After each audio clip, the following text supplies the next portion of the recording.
어제부터 시작된 가을 장마로 농장에는 꽤 많은 비가 내리고 있다. 길고 길었던 폭염은 이번 장마로 끝나고 아마도 본격적인 가을이 시작될 모양이다. 무더위가 사라지고 비가 계속 내리자 거위들은 모처럼 만에 깃털 손질을 하느라 정신이 없다. 농장에 있는 가금류들은 평소에 거의 날지 않지만 깃털 손질에는 꽤 정성을 기울인다. 1년 전만 해도 무리를 지어 비행 훈련을 했던 거위들은 이제 거의 날지 않는다. 비행기가 이륙하기 위해선 활주로가 필요하듯 거위들도 날기 위해 어느 정도 탁 트인 공간이 필요하기 때문일 것이다. 앞으로 농장에는 더 많은 나무들이 점점 높게 자라게 될 것이고 결국 더 이상 거위들이 날아다니는 모습을 보긴 힘들 듯하다. 이쁜이는 다가올 겨울을 대비해 그동안 먹이 활동을 열심히 했고 지금은 살도 좀 찐 듯해 보이며 대체로 건강한 편이다. 올해는 작년에 비해 많은 종류의 새로운 풀들이 자라기 시작했고 이쁜이를 포함한 거위들의 훌륭한 먹이가 되었다. 한때 이쁜이의 장애가 너무 안타까워 수술을 받는 게 좋을 거라 생각했지만 정작 이쁜이는 장애를 극복하고 스스로 살아남는 법을 터득한 듯 보인다. 비록 이쁜이는 무리 내 다른 거위들로부터 가족으로 인정받지는 못하지만 녀석이 건강하게 잘 지내는 것만으로도 나는 만족한다.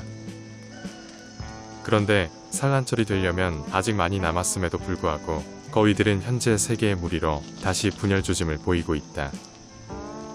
좌측에 있는 4마리는 크림 그룹 거위들이고 우측에 있는 5마리는 덕이 그룹 거위들이며 레오 그룹 거위들은 얼마 전부터 무리에서 이탈해버렸다.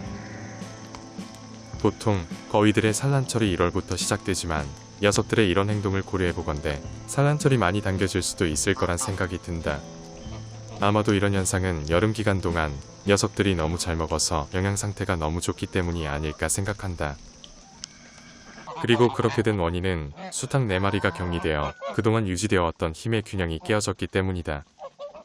물론 포악하고 덩치가 큰 거위들이 절대 강자로 군림해왔지만 수탉 4마리가 있을 땐 거위들이 암탉들의 먹이까지 뺏어먹진 않았다. 오래전 타이라는 암탉이 만들어 놓은 규칙대로 거위 무리와 닭 무리 간에 보이지 않는 질서가 있었지만 이젠 그 모든 것이 사라진 것이다.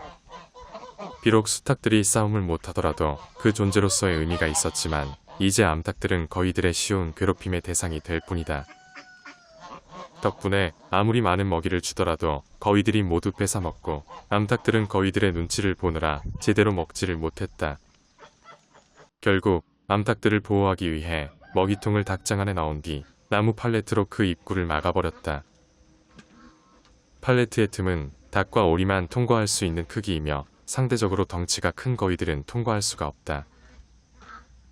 이렇게 한지는 일주일 정도가 되었으며 덕분에 암탉들과 오리들은 먹이 활동을 하다가도 편하게 닭장을 들락거리며 사료를 먹는다. 그리고 그동안 너무 풍족하게 사료를 먹었던 거위들은 부족한 사료 대신 풀을 먹기 시작했다. 어떻게 보면 농장의 거위들이 가장 악당 같은 캐릭터로 보일 수도 있는데 녀석들이 하는 가장 중요한 임무는 다른 동물들의 보디가드하는 역할이다. 물론 거위들이 의도적으로 그런 행동을 하는 것은 아니지만 밤이 되면 녀석들은 모두 큰 닭장과 주변에서 잠을 자며 밤새도록 다른 동물들을 보호한다. 족제비를 비롯한 여러 종류의 포식자들이 닭장 안으로 침투할 수도 있지만 조금만 이상한 낌새가 보이면 거위들이 소리를 지르기 때문에 쉽게 접근하지 못한다. 거위들 덕분에 농장의 많은 동물들은 안전하고 편안하게 밤잠을 잘 수 있는 것이다. 비록 힘의 균형이 깨어졌지만 아이러니하게도 거위들은 농장에서 없어지면 안 될 아주 소중한 녀석들이다.